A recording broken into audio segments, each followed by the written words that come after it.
Good morning, students. Beta, today we are going to start with the first topic of chapter number 1 of 11th class chemistry, that is mole concept. बेटा पहला unit है आपका some basic concepts of chemistry. इस some basic concepts of chemistry में आपके पास काफी सारे important concepts हैं जो पूरे 11th और 12th की केमिस्ट्री में इस्तेमाल होने वाले हैं, जैसे मोल concept, loss chemical combination, stoichiometry, concentration terms. तो जो पूरे 11th 12th का बेस है इस यूनिट में है सम बेसिक कंसेप्ट्स।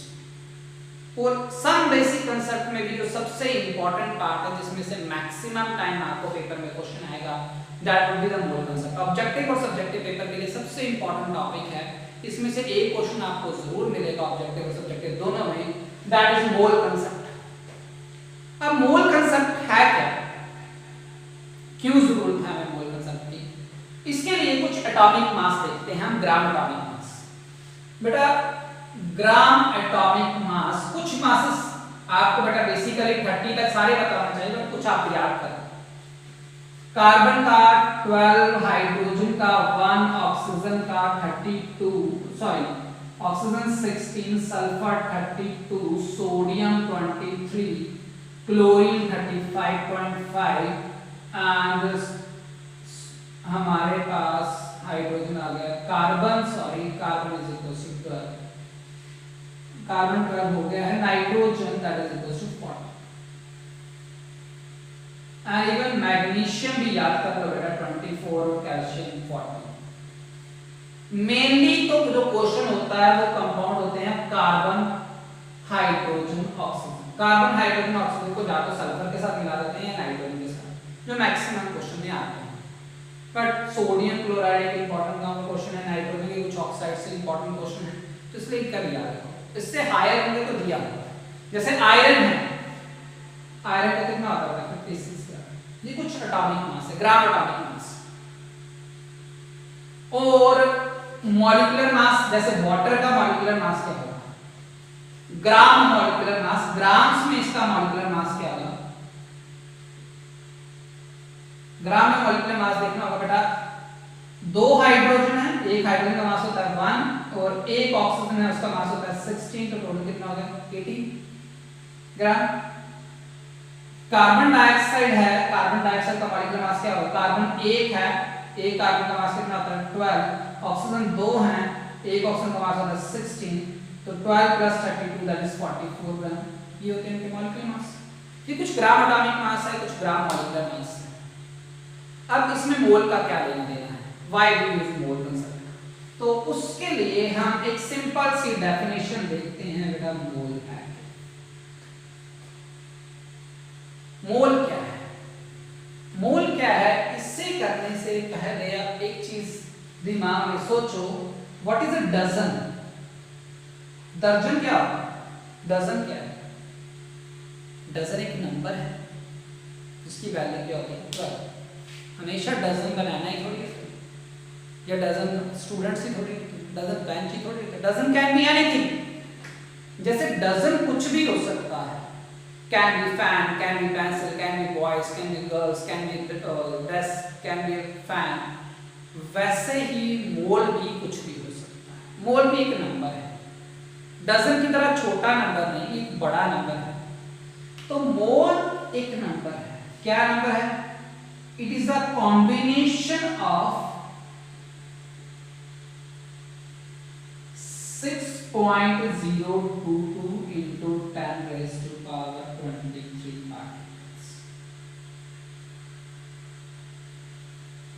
ये कॉम्बिनेशन है 6.022 into 10 raised to power 23 particles का।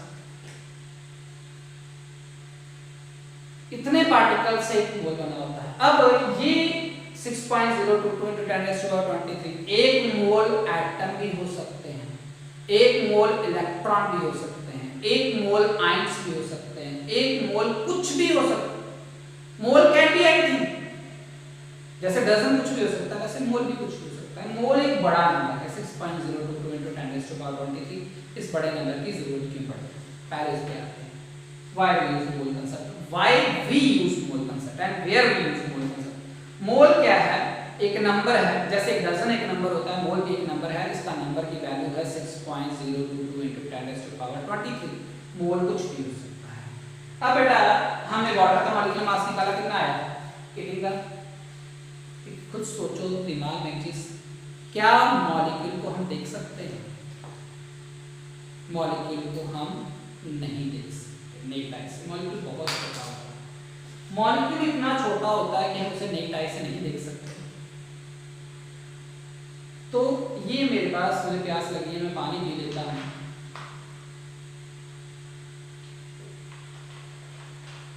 सिंपल सा स्टेप है, मैंने बॉटल उठाई, पानी पी लिया, बहुत आसान काम है। अब देखो ये बॉटल 1 लीटर पानी की बॉटल है, इसमें 2 लीटर पानी की बॉटल है, 1 लीटर पानी है, इसमें आधी बॉटल भरी हुई है।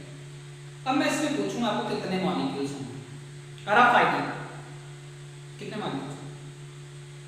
मॉलिक्यूल्स बहुत छोटे होते हैं, देख भी नहीं सकते, तो हम कैसे करेंगे? बहुत अनगिनत होते हैं, अनकाउंटेड, काउंटलेस। मैं चलो ये कहता हूँ कि एक पानी की बूंद जितना ही मॉलिक्यूल होता है, बड़ा पानी होता है। फिर कितने मॉलिक्यूल होंगे इसमें? कोई नंबर, मैं पानी की बूंदें गिनने शुरू कर दूं ना, इसमें बहुत ज्यादा होंगे वो भी। मैं लेट बी अज्यूम कर लेता हूं कि मेरे इस बॉटल में कितनी पानी की बूंदें हैं? 10,000। और मेरे पास कितने मॉलिक्यूल्स हैं? एक गिलास 1 लीटर पानी में कितने मॉलिक्यूल हैं? 10,000। ये मिनिमम नंबर ले रहा, इतनी तो इसमें पानी की बूंदें ही होंगी। और पानी का मॉलिक्यूल पानी की बूंद से भी क्या होगा? छोटा होगा, तो मॉलिक्यूल ज्यादा ही होंगे। मैं मान के चलता हूं कि 10,000 पानी की बूंदें, 10,000 मॉलिक्यूल हैं, 10,000 मॉलिक्यूल हैं। एक मॉलिक्यूल का मास 18 है, तो 10,000 का क्या हो जाएगा? 180,000 ग्राम। 180,000 ग्राम किसका मास है? सारे मॉलिक्यूल का। मैं मान के चल रहा हूं मिनिमम 10,000 मॉलिक्यूल हैं इसमें, एक मॉलिक्यूल का मास 18 ग्राम है, तो 10,000 का कितना हो गया? 180,000 ग्राम। तो किलोग्राम में क्या हो जाएगा? 180,000 divide by 1000, that is 180 KG, 180 kilo. अब मेरी बोतल का वेट जो है वो 180 किलो है। ये मैंने बोतल उठाई, मैं तो शक्तिमान हूं, 180 किलो को मैं ऐसे उठा रहा हूं, दैट मींस इसका वेट 180 किलो नहीं है, हो ही नहीं सकता, इतनी आराम से उठा रहा हूं। तो इसका वेट 180 किलो नहीं है। अगर इसका वेट 180 किलो होता मैं कभी नहीं नहाता, क्योंकि एक जग पानी में तो और भी ज्यादा वेट होगा, मेरे ऊपर गिरेगा बस, राम नाम सत्य। दैट मींस जो हम मॉलिक्यूलर मास ले रहे हैं ना 18 ग्राम, पॉसिबल नहीं कि एक मॉलिक्यूल का मास 18 ग्राम है। यहीं से हमारा मोल कंसेप्ट शुरू होता है कि जो हमारे पास ये जो 18 ग्राम लेते हैं, ये एक मॉलिक्यूल का मास हो ही नहीं सकता, इतना छोटा होता। तब तो एक बॉटल पानी में अनगिनत मॉलिक्यूल होता है, उसका मास क्वांटम्स में जाना चाहिए, तो उतना होता नहीं। तो यही मोल कंसेप्ट है कि 18 gram is not the mass of one molecule,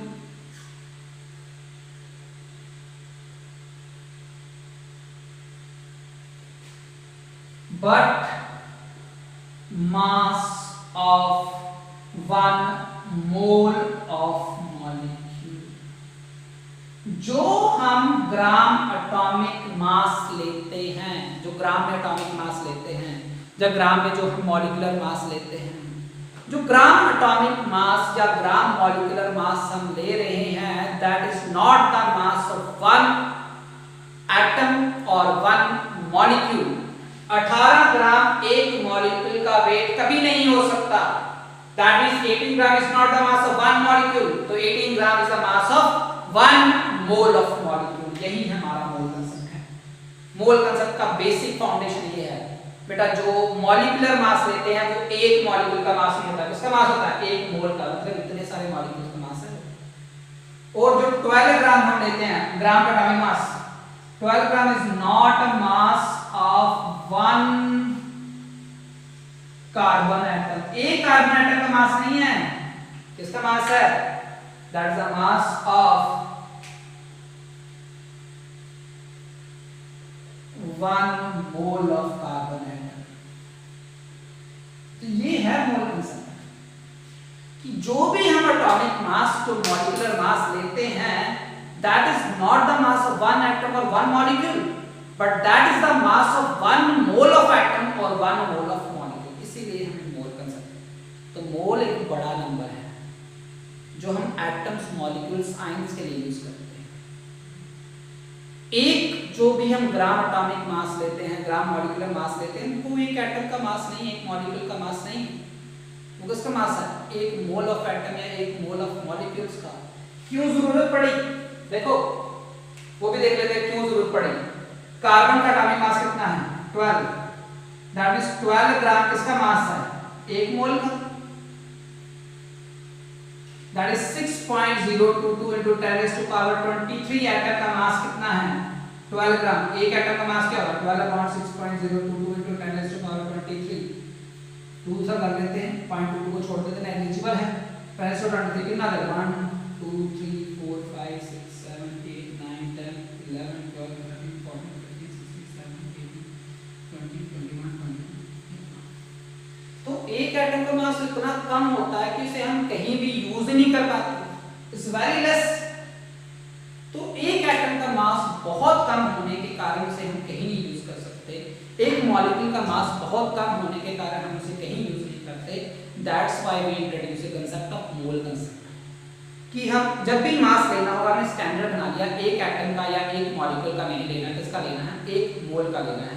क्योंकि एक एटम और एक मॉलिक्यूल का मास इतना कम होता है कि उसे हम यूज नहीं कर सकते। That's why we consider the mass to be 1 mole. Mass हम किस में लेते हैं? मोल्स में। मोलर मास कहते हैं। इसलिए इसको हम क्या कहते हैं? मॉलिक्यूलर मास या एटॉमिक मास नहीं कहते, हम क्या कहते हैं उसे? Molar mass. कि वो एक एटम या एक मॉलिक्यूल का मास नहीं है। किसका मास है? एक मोल का। तो जब भी तुम्हारे सामने एटॉमिक मास या मॉलिक्यूलर मास ग्राम में लिखा होगा तो दिमाग में लाना कि ये एक एटम का मास नहीं है। किसका मास है? एक मोल ऑफ एटम या एक मोल ऑफ मॉलिक्यूल का मास है। तो ये मास के साथ रिलेशन आ गया। ठीक है, मास के साथ रिलेशन आ गया कि मास जो भी एटॉमिक मास है, जो भी मॉलिक्यूलर मास है, वो एक मोल का मास है, एक एटम का मास नहीं है। हमने यही नंबर क्यों लिया 6.022 into 10⁻23? क्योंकि बेटा अवोगैड्रो ने सबसे ज्यादा काम किया है पार्टिकल कैलकुलेशन पे, और ये अवोगैड्रो का नंबर है n = 6.022 into 10⁻23।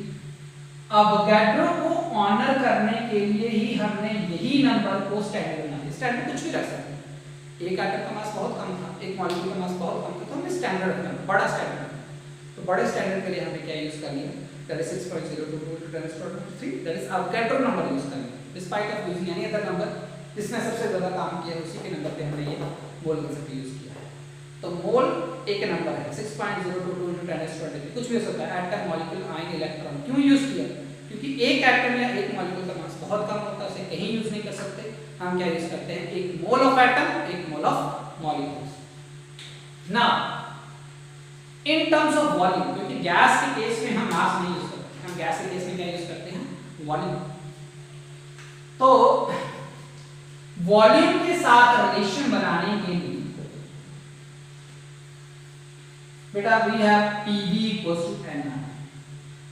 एक इक्वेशन है जिसे आइडियल गैस इक्वेशन कहते हैं। सारी गैसेस के लिए ये चीज होती है कि प्रेशर इनटू वॉल्यूम किसके बराबर होता है? Number of moles R gas constant होता है, डी टेंपरेचर होता है। आगे स्टेट्स ऑफ मैटर चैप्टर में आपको इसकी डेरिवेशन दी है, देखोगे कैसे आता है, बट हम यहाँ मोल्स में इसको इस्तेमाल करना पड़ता है। PV = NRT। हमें एक मोल का वॉल्यूम निकालना है। एक मोल का मास तो क्या होगा? जो उसका एटॉमिक मास होगा, जो मॉलिक्यूलर मास होगा, दैट्स द मास ऑफ 1 मोल। तो वॉल्यूम क्या होगा? तो वॉल्यूम होगा बेटा nRT/P। n number of moles, हमें कितने चाहिए? एक मोल का वॉल्यूम। r गैस कांस्टेंट की वैल्यू होती है बेटा 0.08 लीटर एटमॉस्फेयर।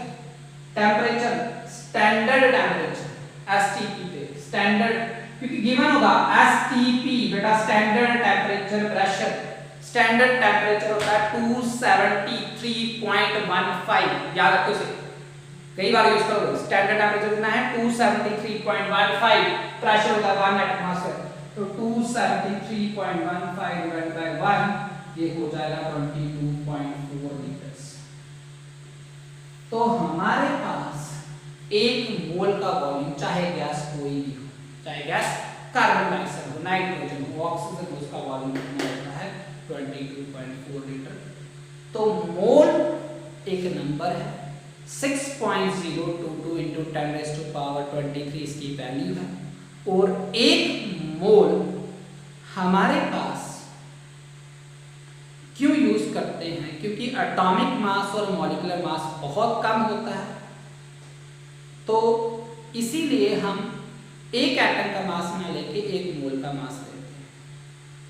सो मोल, जो भी एटॉमिक मास है, जो भी मॉलिक्यूलर मास है, वो मास है 1 मोल की, और 1 मोल का वॉल्यूम कोई भी गैस हो किसका हो, किसके बराबर होगा 22.4 लीटर। इसी के बेसिस पे हमने सारे न्यूमेरिकल्स करने हैं। तो ये बेसिक था बेटा, तुम्हें पता होना चाहिए कि 1 मोल का वॉल्यूम 22.4 लीटर क्यों होता है, ऐसे रटा नहीं मारना। Why we are using the 22.4 liter? Why we are using 6.022 into 10⁻23? क्योंकि अब गैटर नंबर है। क्यों हमने एटॉमिक मास क्यों लिए? क्योंकि एक एटम का क्या है, मॉलिक्यूलर मास बहुत कम होता है, उसे हम कहीं यूज नहीं कर सकते। That's why you are using mole concept. तो अब मोल कंसेप्ट से क्वेश्चन एक वाई की फॉर्म में आते हैं।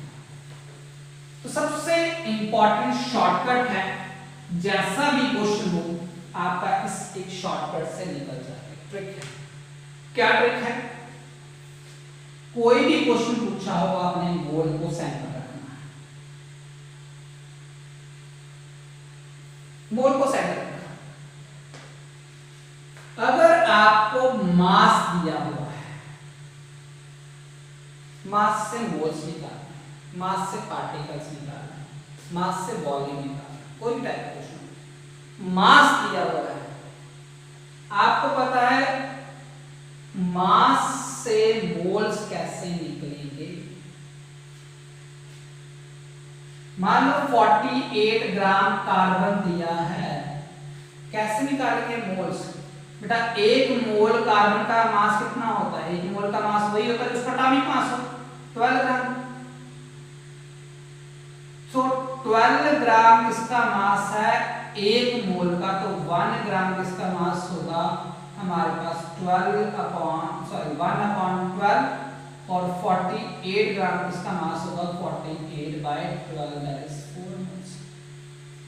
12 ग्राम 1 मोल का मास है, 1 ग्राम किसका होगा 1/12, 48 किसका होगा 48/12, दैट इज 4 मोल्स। तो हमने वही कंसेप्ट लगाया कि 1 मोल का मास क्या होता है, जो उसके एटॉमिक मास, तो एटॉमिक मास कार्बन का 12 ग्राम मास है 1 मोल का, तो 48 ग्राम किसका मास होगा 4 मोल का। तो मोल्स निकालने के लिए क्या डिवाइड किया, 48 को किससे डिवाइड कर दिया 12 से। 48 क्या था, जो उसका मास दिया है, 12 क्या है इसका मोलर मास।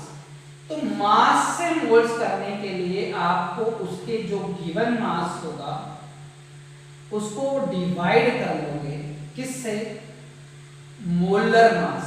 बेटा molar mass can be atomic mass, can be A molecular. Atom के केस में एटॉमिक मास होता है, मॉलिक्यूल के केस में क्या देगा मॉलिक्यूलर मास। तो given mass upon molar mass, remember that molar mass atomic और मॉलिक्यूलर दोनों हो सकता है। जो भी मास दिया होगा उसको एटॉमिक मास या मॉलिक्यूलर मास से डिवाइड कर लोगे तो आपके पास मोल्स आ जाएंगे। तो अगर मोल्स दिए हो, मास निकालना होगा, क्या करोगे उल्टा, ठीक है। मोल्स दिए होंगे, मास निकालना होगा, ये मोल्स के बराबर है ना बेटा, तो मास निकालना होगा तो मोल्स, ये मोल्स के बराबर है। देखो गिवन मास अपॉन मोलर मास मोल्स के बराबर है, तो गिवन मास क्या रहेगा molar mass into moles multiply हो जाएगा। तो हमारे पास मोल से मास निकालना होगा, तो आपने मोल्स को मोलर मास से मल्टीप्लाई कर देना। मास से मोल्स के लिए given mass upon molar mass, mole से मास के लिए moles into molar mass, remember that, ठीक है। देन वॉल्यूम दिया हो, वॉल्यूम से मोल्स कैसे आएंगे, कोई भी गैस हो, मान लो 44.8 लीटर एसटीपी पे कार्बन डाइऑक्साइड दी हुई है, कितना कितने मोल्स होंगे। आपको पता है 22.4 लीटर का क्या बनता है, 1 मोल बनता है। अभी देखा ना हमने 1 मोल का वॉल्यूम कितना होता है 22.4 लीटर, तो 22.4 लीटर बनता है 1 मोल, तो 1 लीटर क्या बनेगा 1/22.4 मोल्स, तो 44.8 लीटर क्या बनेगा 1/22.48 तो 44.8, तो 44.8 को किससे डिवाइड करते हैं 22.4 से। तो वॉल्यूम के केस में क्या करना है आपको मोल्स निकालने के लिए, जो भी वॉल्यूम गिवन होगा, गिवन वॉल्यूम जो भी होगा वॉल्यूम उसको डिवाइड कर देना है किससे 22.4 से। गिवन वॉल्यूम को 22.4 से डिवाइड कर दोगे तो मोल्स आ जाएंगे। उल्टा इधर डिवाइड है तो क्या हो जाएगा, मोल से वॉल्यूम करना होगा तो क्या कर देना है मोल्स को 22.4 से मल्टीप्लाई कर दो तो वॉल्यूम आ जाएगा। मोल से particles, particle can be atom can be molecules. एक मोल में कितने पार्टिकल होते हैं 6.022 into 10⁻23, तो मोल्स को 6 मोल्स को किससे मल्टीप्लाई कर दोगे 6.022 into 10⁻23 से, तो क्या मिल जाएंगे पार्टिकल्स। और अगर पार्टिकल से मोल्स निकाल रहे होंगे तो क्या कर दोगे, आपने मोल्स पार्टिकल्स को डिवाइड कर देना है बाय 6.022 into 10⁻23। तो बेटा अगर ये y याद है आप मोल कंसेप्ट का कोई भी क्वेश्चन करो, इस y का स्नैपशॉट लेके रखो, बहुत इंपॉर्टेंट है। मोल कंसेप्ट का हर क्वेश्चन इसके फ्लो चार्ट से चल सकता है। देखो आपको मास दिया हो सकता है, वॉल्यूम पूछा हो सकता है, क्या करना है मास से वॉल्यूम करना है। पहले क्या करूंगा मास से पहले क्या होगा moles, formula given mass upon mole mass, फिर मोल से कहां जाऊंगा वॉल्यूम, मोल से वॉल्यूम जाने के लिए मोल्स को 22.4 से मल्टीप्लाई करना है। कई बार वॉल्यूम से मास पूछा होगा, वॉल्यूम से मास के लिए क्या करना है वॉल्यूम से पहले क्या होगा मोल्स तक, स्टेप वाइज वॉल्यूम से आया मोल्स तक, गिवन वॉल्यूम को 22.4 से मल्टीप्लाई करते हैं और डिवाइड करते हैं। मोल आ गया, मोल से मास के लिए मोल्स इनटू मॉलिक्यूलर मास। कई बार मास दिया होगा पार्टिकल्स पूछेंगे, मास से पार्टिकल्स के लिए क्या करोगे मास को गिवन मास को मोलर मास डिवाइड करके मोल्स आ जाएंगे, मोल्स को पार्टिकल्स में कन्वर्ट करेंगे 6.022 तो पार्टिकल से वॉल्यूम, पार्टिकल से मास, मास से वॉल्यूम, मास से पार्टिकल, वॉल्यूम से मास, वॉल्यूम से पार्टिकल, किसी भी तरीके से आप इस एक फ्लो चार्ट से चल सकते हैं। ये सबसे इंपॉर्टेंट ट्रिक है मोल कंसेप्ट के क्वेश्चन को करने में। हम कुछ एग्जांपल्स के साथ अब करते हैं, 2-4 एग्जांपल हम जल्दी जल्दी डिस्कस कर लेंगे बेटा, और इसके आपको मैं एक साथ में असाइनमेंट भी दूंगा, आप उसको देखना सॉल्व करना, जो आपको मुश्किल लगेगी आप नीचे कमेंट कर सकते हैं।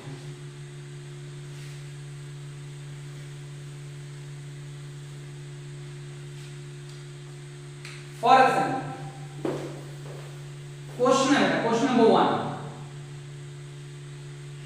Find volume of 88 gram of carbon dioxide eight STP। ये लिखा होगा स्टैंडर्ड टेम्परेचर प्रेशर।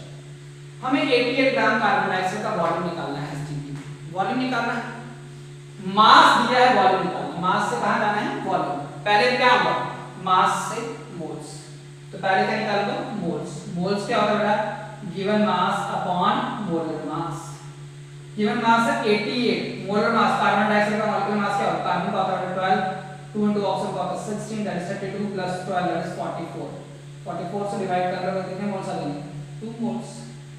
मोल्स आ गए, वॉल्यूम क्या हो जाएगा दैट इज मोल्स आ गए, मोल से वॉल्यूम तक पहुंचना है। देखो इधर से इधर जाना है, एरो की डायरेक्शन देखो, मोल्स से वॉल्यूम पहुंच जा रहा है तो मोल्स को किससे मल्टीप्लाई कर दो 22.4, वॉल्यूम क्या हो जाएगा moles into 22.4 that is 2 into 22.4 that is 44.8.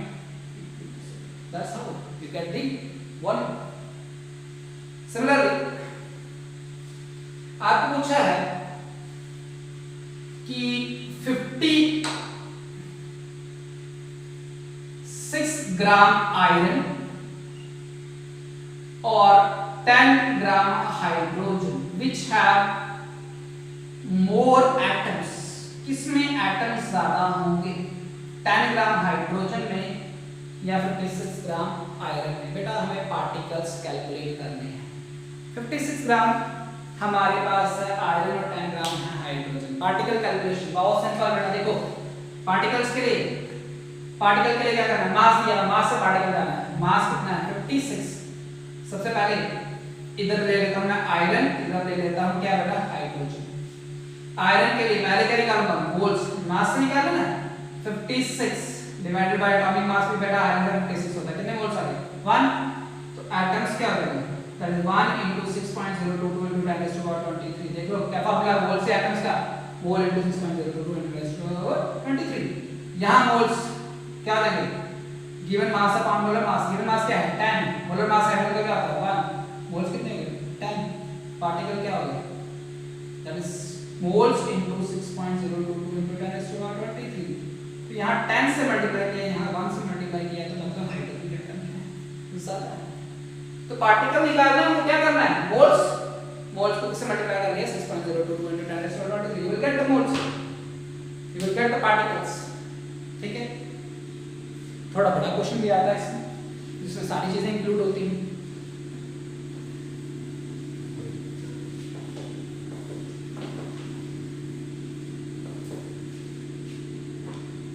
Question है which is having highest volume, किसका सबसे ज्यादा वॉल्यूम होगा, सबका वॉल्यूम निकालना है। पहला है 2 gram molecule of glucose C6H12O6। Second है मान लो 88 gram of carbon dioxide. Third है